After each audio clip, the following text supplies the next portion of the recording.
la molarité de cette solution, bon là c'est 2,5. J'ai une bouteille commerciale de HCl. HCl, elle a une pureté de 37%, comme ça. Sa masse volumique, ou bien sa densité, 1,18 grammes. Bon, ils ont dit cc ou bien millilitre, c'est la même chose. Le cc, c'est le millilitre. Gramme par millilitre. Je pense qu'ils ont dit le cc. Oui, voilà, cc. Un cc, c'est quoi? C'est 1 cm3. Et 1 cm3, c'est quoi? C'est 1 millilitre. C'est la même chose. Donc, on commence par déterminer la masse, plutôt la molarité.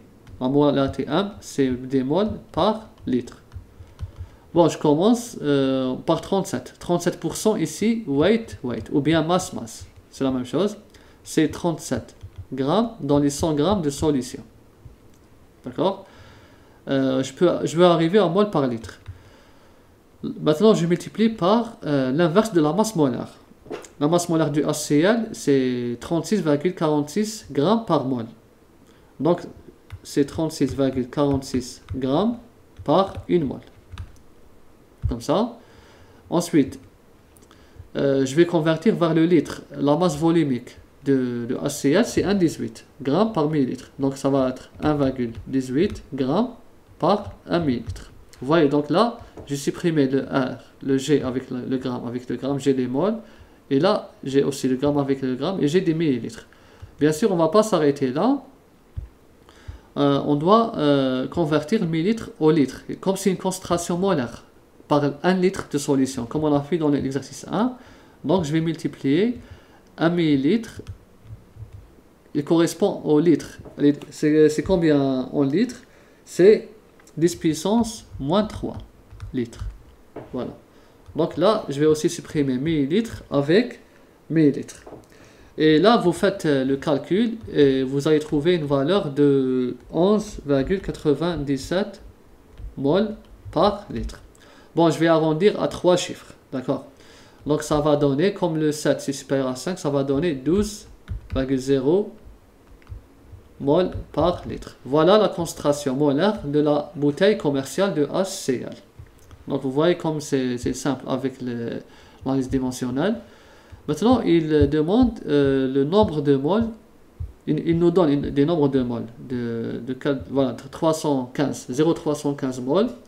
On va déterminer la masse de ce nombre de moles et son volume de cette bouteille. Donc on prend 0,315 moles de cette bouteille.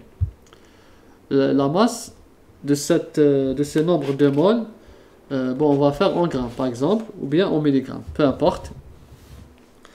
Bon, j'ai 0,315 moles fois. Bon, là, j'ai déjà déterminé la concentration de cette bouteille. Elle est égale à 12 moles par litre. Donc, je vais écrire ici 12 moles en dénominateur, 1 litre en numérateur. Donc là, j'ai enlevé la mole avec la mole. Ensuite, je sais déjà la densité, la masse volumique de HCl, c'est 1,18. D'accord, c'est 1,18 grammes par 1 millilitre. Mais là, regardez, là c'est en litres et là c'est en millilitres. Soit on convertit millilitre vers le litre ou bien litre vers millilitre, c'est la même chose que je multiplie. Bon, 1 millilitre ici est égal à 10 puissance moins 3 litres. Vous voyez, donc je vais supprimer millilitre avec millilitre et litre avec litre. À la fin, j'aurai une seule unité, c'est le gramme. Voici le gramme. Vous faites le calcul, vous aurez une masse en grammes, vous faites 0,315 fois 1 sur 12 fois 1,18 fois 1000. Et vous allez obtenir une valeur de 30, bon moi j'ai trouvé 97 grammes. J'ai pris 3 chiffres significatifs, donc j'ai arrondi le troisième chiffre significatif. Je l'ai arrondi. Puisque c'est 7 supérieur à 5, donc j'ai à la fin 31,0 grammes. Voilà. Maintenant, le volume qui correspond à ce nombre de moles, le volume en millilitres. Bon, vous pouvez démarrer du nombre de moles 0,315, comme il est préférable de démarrer de là, c'est mieux. Donc vous avez 31,0 grammes. je multiplie directement par la masse volumique. 1,18 g est égal à 1 millilitre.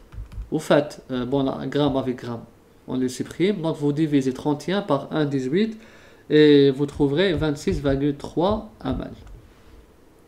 Voilà le volume qui correspond au 0,315 mol et là la masse qui correspond à 0,315 mol. Donc vous voyez, à partir de la concentration molaire, j'ai pu déterminer la masse et le volume.